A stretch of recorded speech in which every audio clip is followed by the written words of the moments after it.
Éxodo capítulo 33, versículo 13.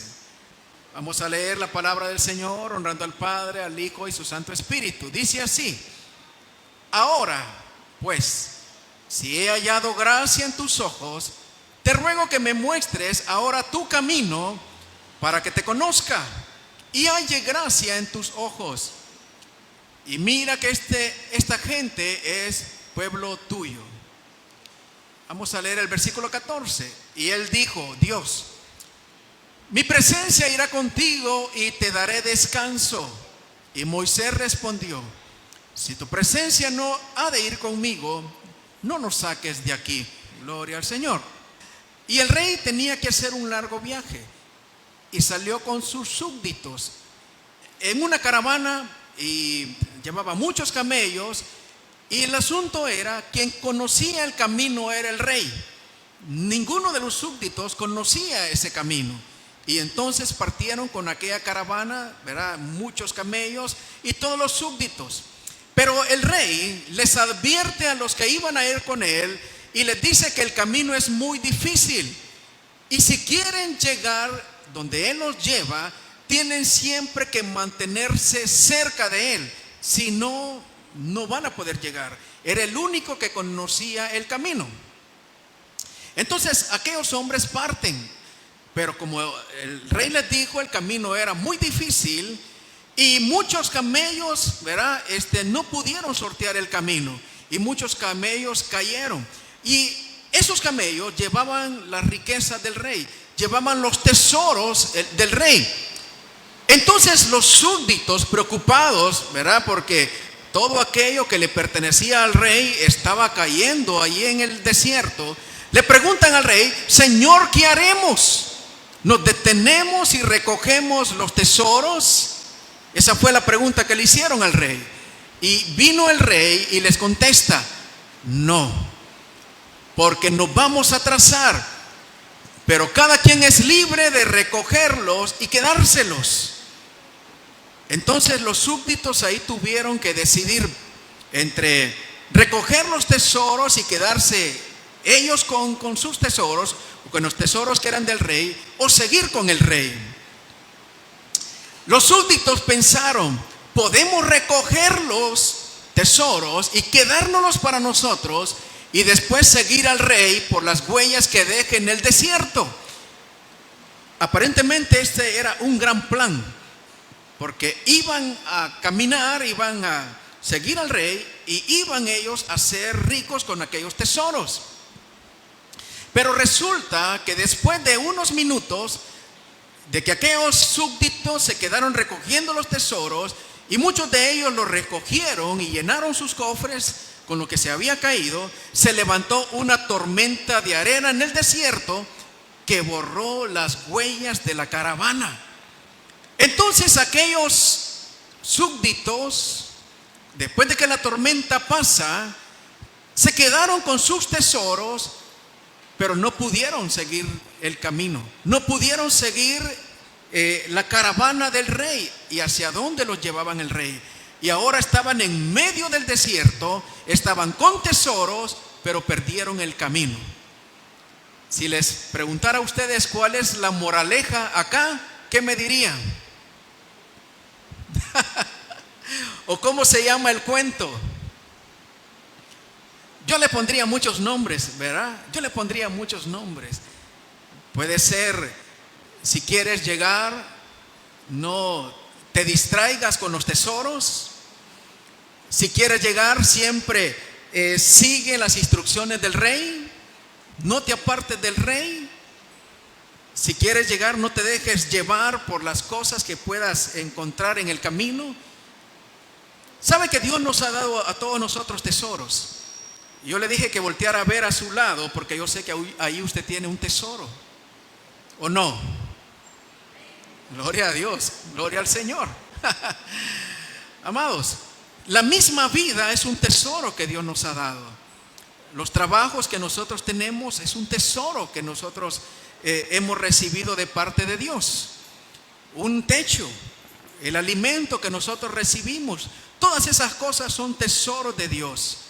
Pero cuando nosotros venimos y le damos prioridad a los tesoros, Antes que al dueño de los tesoros nos podemos nosotros distraer y no seguir el camino del rey.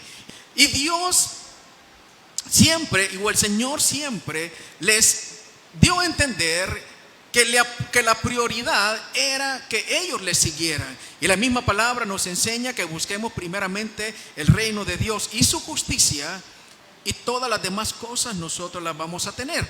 Esta noche quiero hablarles bajo el tema: ¿qué es andar con la presencia de Dios? Y esta es una interrogante, porque muchas veces nosotros pensamos que andar con la presencia de Dios es tener todas las circunstancias favorables, tener todas esas cosas que nuestro corazón anhela y todas esas cosas por las que nosotros luchamos, poderlas lograr, todas esas metas que nosotros tenemos, poder llegar ahí y poder tener un estilo, poder tener un nivel de vida donde nosotros podamos estar cómodos.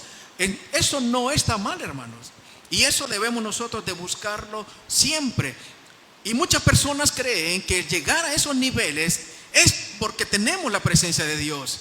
Ahora, quiero que comencemos revisando lo que le dijo Moisés a Dios, o cuáles eran las cosas que Moisés sabía que eran importantes para seguir el camino al cual Dios lo llamó.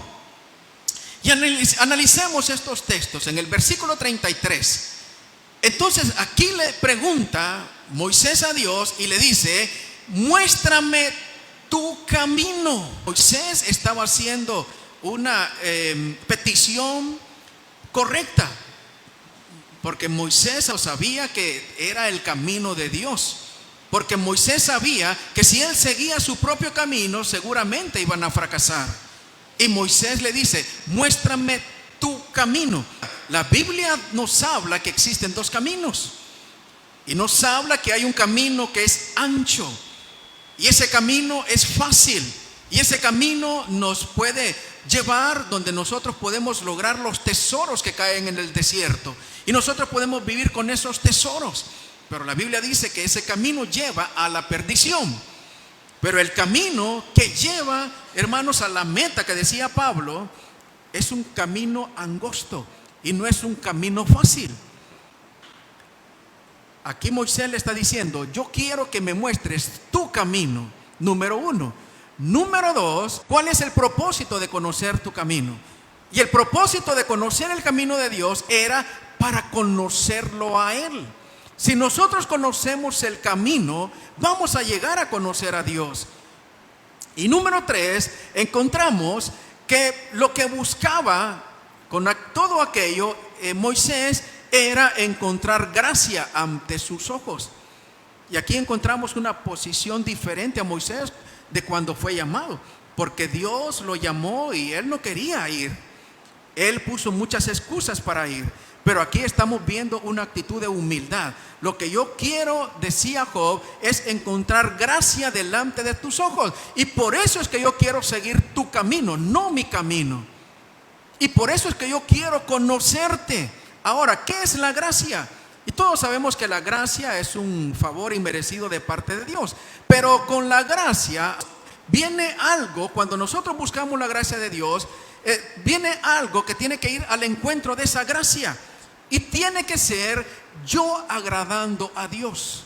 Ahora, amados, sabe que a mí me interesa mucho saber acerca de qué es encontrar la gracia de Dios, o qué es pedir la gracia de Dios. Y yo me puse a buscar en quiénes la Biblia dice que Dios depositó de su gracia. Pero me encontré que los primeros en la Biblia que le piden a Dios de su gracia fue Abraham. Abraham le dice a Dios: Señor, si ahora he hallado gracia a tus ojos, te ruego que no pases de mí. Ahora ya tenemos a Abraham. Antes teníamos a Moisés y ahora tenemos a Abraham diciéndole al Señor: Señor, yo quiero tener de tu gracia. Y luego encontramos en la Biblia a tres personajes que sabemos que Dios le dio de su gracia. Número uno, encontramos en el libro de los Hechos, capítulo 7, versículo 46, cuando los discípulos están recordando lo que Dios hizo. Encontramos que David dice que halló gracia delante de Dios. Encontró gracia delante de Dios. ¿Y qué decía Dios de David? es que este hombre tiene mi corazón. Número 2, encuentro también que Noé encontró gracia en medio de aquella generación que estaba, hermanos, totalmente entregada a Satanás, totalmente entregada al mal. Y solo había uno que tenía, hermanos, en su genética ningún tipo de contaminación. Y ese fue Noé. Y Noé encontró gracia delante de Dios.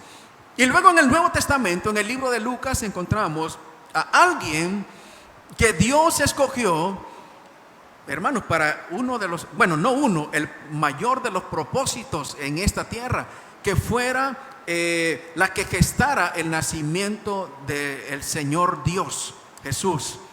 Y esa fue María. Y el ángel le dice: María, no temas, porque has hallado gracia delante de Dios. Si nosotros vemos las características de estos 5 personajes, a Abraham, Moisés, a David, a Noé y a María, ¿cuáles eran las características de estas personas? Su obediencia. ¿Qué es hallar la gracia delante de Dios? Es la obediencia, es creerle a Dios. Entonces, Abraham se conoce como el padre de la fe. Moisés tuvo que creerle a Dios, que Dios iba a hacer todas aquellas cosas que le dijo. David creía en la promesa que Dios le había dado, que él iba a llegar a ser rey. Y Noé tuvo que enfrentarse a toda una sociedad donde no habían visto el milagro de la lluvia. Y nos encontramos igual con María. ¿Qué características tienen estos personajes? Número 1, fe. Le creyeron a Dios. Y número 2, en base a esa fe, obedecieron a Dios. Entonces encontramos que la presencia de Dios estuvo con todos estos hombres. Entonces, esta pregunta que le hace Moisés a Dios nos habla de alguien que estaba dispuesto a seguir a Dios, porque él quería seguir el camino de Dios y quería conocer a Dios, no importando, hermanos, las cosas que tuviera que enfrentar. Ahora, hermanos, si usted ha leído todo, o quizás la parte esa, hermano, cuando Dios liberta a su pueblo de la esclavitud en Egipto, se va a encontrar cuál fue el camino por el cual Dios llevó a Israel. Dentro de tantas cosas que este pueblo experimentó, yo quiero esta noche mostrarle por lo menos 3. Número 1, Éxodo 15:22. Hermanos, ellos salen después de que Dios abre el mar rojo y le muestra su poder, le muestra cómo Él es capaz de libertar a su pueblo, pero dejar al enemigo ahí sepultado. ¿Sabe con qué se encontraron? Anduvieron, dice, 3 días por el desierto sin hallar agua. ¿Sabe usted lo que es estar 3 días sin tener agua? Y sin tener agua significa no tener ninguna forma de poder lograr tener agua o conseguir agua. Primera situación, hermanos, donde Dios estaba probando a su pueblo. ¿Y por qué digo que Dios lo estaba probando? Porque la Biblia dice: y allí probó Dios al pueblo de Israel. Luego encuentro, hermanos, que aquel pueblo, en el libro de Números, capítulo 11, versículo 6, nos muestra cómo estaba hastiado de estar comiendo siempre frijoles y arroz. Y decía que el pueblo: nuestra alma se seca, pues no vemos nada más que este maná. Imagínense cómo somos a veces nosotros de quisquillosos con la comida, ¿verdad? Ay, no le pongas repollo, no, que no le pongas cebolla. A mí que los frijoles me gustan, pero bien machacaditos. Ay, no le pusiste sal. Y ellos comenzaron a extrañar todo lo que las ollas que tenían con carne en Egipto, todos los pepinos, todos los vegetales que tenían allá, pero se les olvidó que eso lo recibían siendo esclavos. Y también encuentro, amados, y esto es bastante interesante que nosotros lo revisemos esta noche, que dice el libro de Números, capítulo 21, versículo 6, que en el desierto fueron mordidos por serpientes. En el desierto fueron mordidos por serpientes. Y muchos cayeron ahí, hermanos, porque eran serpientes venenosas. Ahora, ¿qué es lo interesante de esto, hermano? ¿Qué es lo interesante? Que dice, el Señor les envió serpientes venenosas. Hermano. Ahora, si nos quedamos solo con esta parte, vamos a tener la idea de un Dios injusto, ¿verdad? Pero si usted lee los versículos anteriores, se va a dar cuenta que aquel pueblo estaba renegando, que aquel pueblo estaba hablando en contra de Dios y estaba hablando en contra de Moisés. Y siempre que nosotros comenzamos a sacar de nuestra vida las insatisfacciones que tenemos, siempre que comenzamos a renegar, hermanos, de lo que no tenemos, siempre que comenzamos a sacar de nuestra boca cosas que no son bendición y nos mostramos desagradecidos con Dios, estamos abriendo puertas para que la protección de Dios, hermanos, se quite. Dios les envía serpientes. Entonces, ¿por qué Dios permite estas cosas? Ese es el camino de Dios. El camino de Dios es incomprensible para nosotros. Y Moisés le dice a Dios, yo quiero que tu presencia vaya con nosotros. La presencia de Dios iba con el pueblo de Israel cuando tenían 3 días sin encontrar agua. Ahí iba. La presencia de Dios iba con aquel pueblo cuando, hermanos, ellos en su carne deseaban otro tipo de alimento y solo tenían aquella comida que era frágil para ellos. De hecho, lo recibían de Dios. La presencia de Dios iba con ellos cuando, hermanos, ellos se encontraron con aquellas serpientes que los mordieron. De hecho, Dios la permitió. Y la Biblia nos dice que durante el tiempo que anduvieron en el desierto, siempre tuvieron esa columna, hermanos, de nube, y siempre tuvieron esa columna de fuego por las noches. La presencia de Dios siempre estuvo con ellos. Entonces, ¿qué es andar con la presencia de Dios? La presencia de Dios en nuestras vidas es que no vamos a tener dificultades, es que no vamos a pasar enfermedades, es que no vamos a pasar procesos, es que no vamos a pasar crisis económica, es que no vamos a tener situaciones emocionales de personas que nosotros amamos y que a veces nos lastima, que no vamos a perder empleos, que no vamos a tener carencias. ¿Será que eso es no tener la presencia de Dios? Dios siempre está ahí. Que yo encuentro que en el libro de Marcos capítulo 4 versículo 36, y sabe que aquí yo encuentro algo interesante. Ya les voy a explicar qué, pero primero se lo voy a leer. Dice Marcos 4:36. Entonces dejaron a la gente y llevaron a Jesús en la barca en que ya estaba, y también otras barcas lo acompañaban. En esto se desató una tormenta con un viento tan fuerte que las olas caían sobre la barca, de modo que se llenaba de agua. Usted sabe que Jesús, cuando él predicaba en las playas, él siempre lo hacía en las barcas. O la Biblia nos muestra, ¿verdad?, que había un patrón en Jesús. Usted recuerde que cuando el Señor llama a Pedro, le dice a Pedro, préstame tu barca y boga un poquito mar adentro. Y de ahí el Señor comenzó a predicar, y ahí estaba Pedro escuchándolo. Y cuando tuvieron que irse, hermanos, solamente hicieron que la barca pues comenzara a navegar. Jesús ya estaba adentro. Y lo que me llama la atención, que les quería decir, es que, hermanos, no solamente había una barca.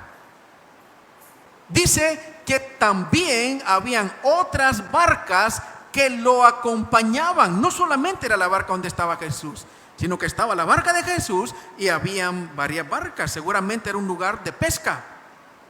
Ahora, hermanos, en el versículo 37 dice que se desató una tormenta con un viento tan fuerte que las olas caían sobre la barca. Ahora, hermanos, ¿cuántas barcas habían? Por lo menos habían 2, hermanos, porque al principio nos habla en plural, barcas, pero cuando cae la tormenta nos habla de una barca. Solo la barca donde estaba Jesús y los discípulos. Hermano, ¿no le parece que esto es algo extraño? ¿Por qué, hermano, la tormenta solo se desató en la barca donde estaba Jesús? ¿Por qué la tormenta solo se desató en el camino, amados, que Jesús había diseñado? ¿Y sabe cuál era ese camino? Ir al otro lado, a la ciudad donde estaban aquellos endemoniados. Y Jesús les dijo, muchachos, vamos. Y ¿sabe qué? Les dio una palabra y hemos hablado mucho de ellos. Jesús les dio la garantía que iban a llegar. Les dijo, ¿sabe qué? Vamos al otro lado. ¿Y qué pasó con las otras barcas? Solo fue la barca donde estaba Jesús y sus discípulos. Ahora, ¿qué me puede mostrar esto? Muchas veces hay cosas que para nosotros son incomprensibles, ¿verdad? ¿Por qué una situación tan difícil viene para una persona y otras personas están tranquilas, hermano? Y otras personas no les pasa nada y de repente no tienen ni siquiera temor de Dios. Pero al mismo tiempo Dios me mostraba, hermanos, que los tratos que Dios tiene es con sus hijos, ¿verdad? Porque Dios a sus hijos, hermanos, los disciplina. Porque Dios a sus hijos lo que hace, lo hace con un propósito. Entonces, cuando no vengan cosas complicadas, difíciles, hermanos, entonces ahí pensemos qué estará pasando. Y no es que uno desee la reprimenda de Dios, pero si queremos seguir en el camino de Dios, necesitamos saber que no es un camino fácil. No es un camino fácil. Es un camino lleno de complicaciones. Es un camino lleno de situaciones que no queremos enfrentar. Pero sabe una cosa, dice el versículo 38 que Jesús estaba en la barca. ¿Y cómo estaba Jesús? Pero Jesús se había dormido en la parte de atrás, apoyado sobre una almohada. Le despertaron y le dijeron: Maestro, ¿no te importa que nos estamos hundiendo? ¿Quién iba en aquella barca?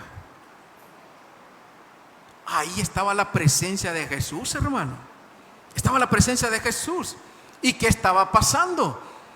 De aquellos 12 que iban ahí, hermanos, por lo menos 6 eran expertos pescadores. Por lo menos 6 eran hombres, hermanos, de mar, hombres de negocio, pescaban y vendían y estaban acostumbrados a este tipo de situaciones. Pero en ese momento, hermanos, en ese momento todos estaban aterrados. Ahí estaba Jesús. Y sabe que yo pues traté de saber por qué, hermanos, aquella situación les había causado tanto pánico a aquellos hombres. Y me puse a buscar, hermanos, algunos significados. Y por ejemplo, esa tempestad de que ellos hablan, en griego se llama seísmos. Y seísmos, de ahí viene la palabra sismo o terremoto. Y la palabra olas viene del griego megas. Y de ahí viene la palabra mega o gigante. ¿Qué es un sismo o un terremoto? Es algo que a uno lo agarra de sorpresa, hermano. Ellos estaban experimentando, hermanos, algo repentino, algo, hermanos, que los tomó de sorpresa. Eran cosas que ellos no habían conocido antes, era algo que ellos no habían visto antes. Tenían aquellos hombres un pánico de ver todo aquello, pero se les olvidó que ahí estaba Jesús, hermano. Se les olvidó que ahí estaba Jesús. Que cómo iba a morir el Hijo de Dios en una inundación. Y el Hijo de Dios estaba con ellos. Y sabe que muchas veces cuando nosotros tenemos que enfrentar los caminos de Dios y vienen esos sismos de repente y esas olas tan fuertes, a nosotros nos parece que el Señor no está ahí con nosotros. Nos parece que Él no está.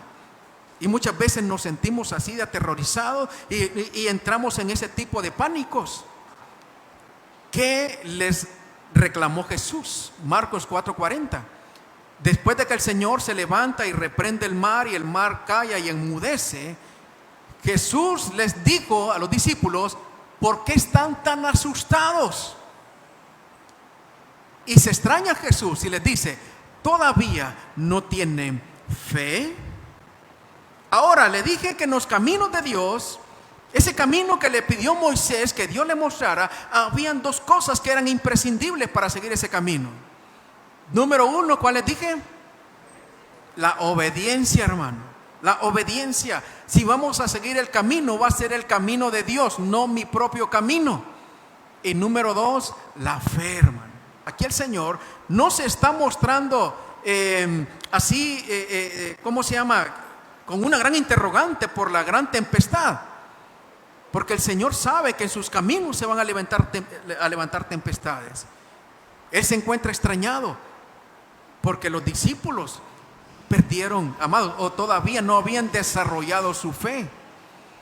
No sé cuántos han pasado a lo largo del camino de Dios situaciones difíciles en su vida, ¿verdad? Yo creo que todos los que estamos aquí,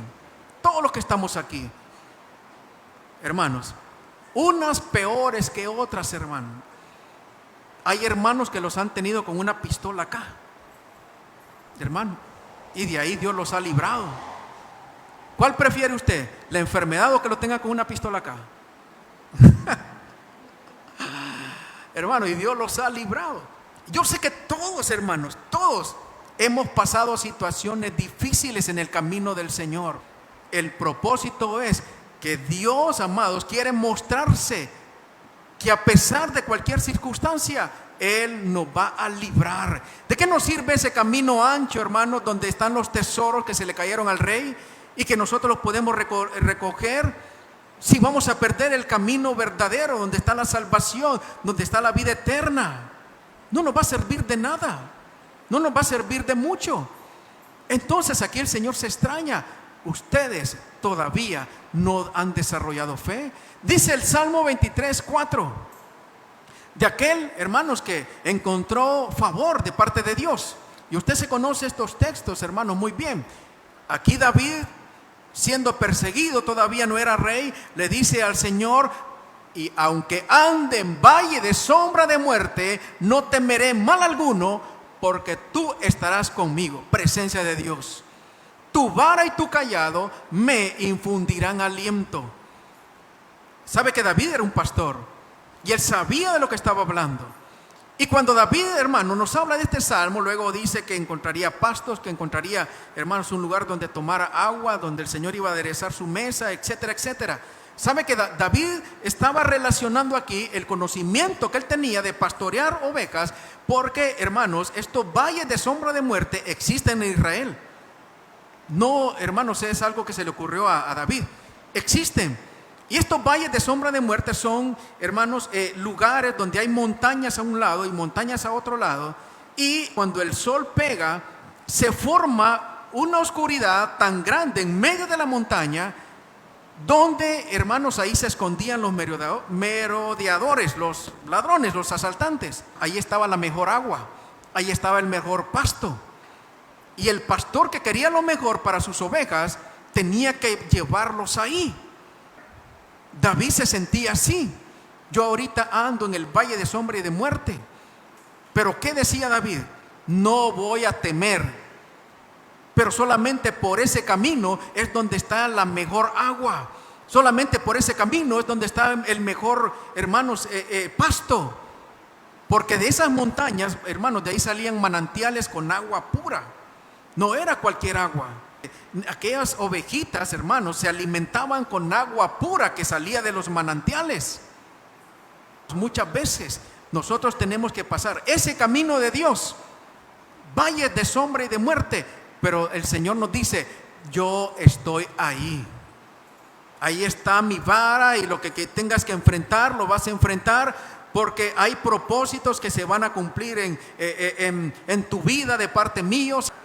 Cada propósito es diferente y Dios hace con las personas de forma diferente, pero los propósitos de Dios se cumplen. Pero ahí está su vara, hermanos, y ahí está Él reprendiendo las tinieblas, y ahí está su cayado, hermanos, sacándonos de ese tipo de situaciones.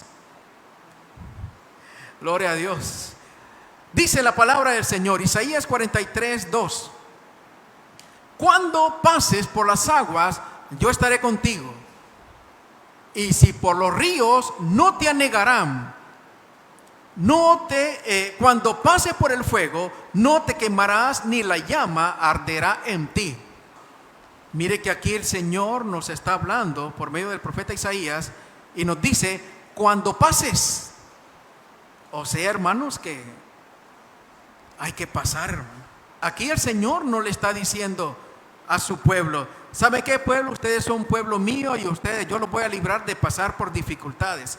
Los voy a librar de pasar por lugares donde van a tener problemas. No, el fuego no va a estar lejos de ustedes. El Señor más bien nos advierte: cuando ustedes pasen, algunos van a pasar por aguas. Y de repente van a sentir que se están ahogando. Algo otros van a sentir, hermano, que son ríos. Y algo otros van a sentir fuego. Situaciones diferentes, propósitos diferentes. Pero ¿cuál es la promesa del Señor? Pero yo estaré contigo. Eso es presencia de Dios. Vamos a terminar con esto. Isaías 41:10. El Señor nos dice, pueblo de Dios, no temas, no temas, porque yo estoy contigo. No desmayes, porque yo soy tu Dios, que te esfuerzo, siempre te ayudaré, siempre te sustentaré con la diestra de mi justicia.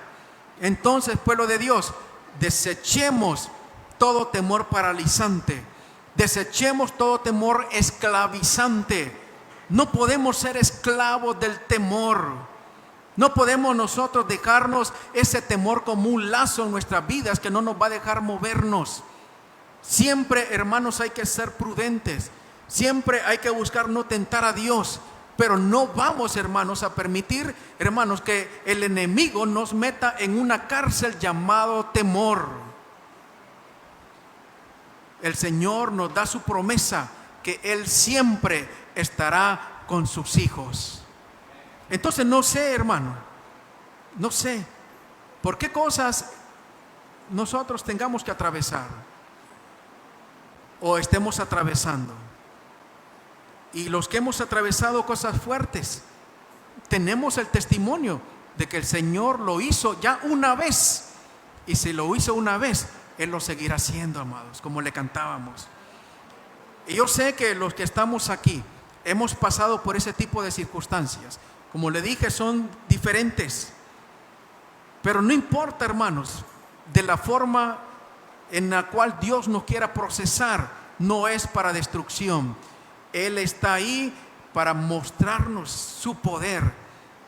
Él está ahí, hermanos, para mostrarnos su salvación. Y al final nosotros vamos a ver su propósito cumplido en nuestras vidas. Póngase de pie en esta noche. Gloria a Dios. Correremos adelante.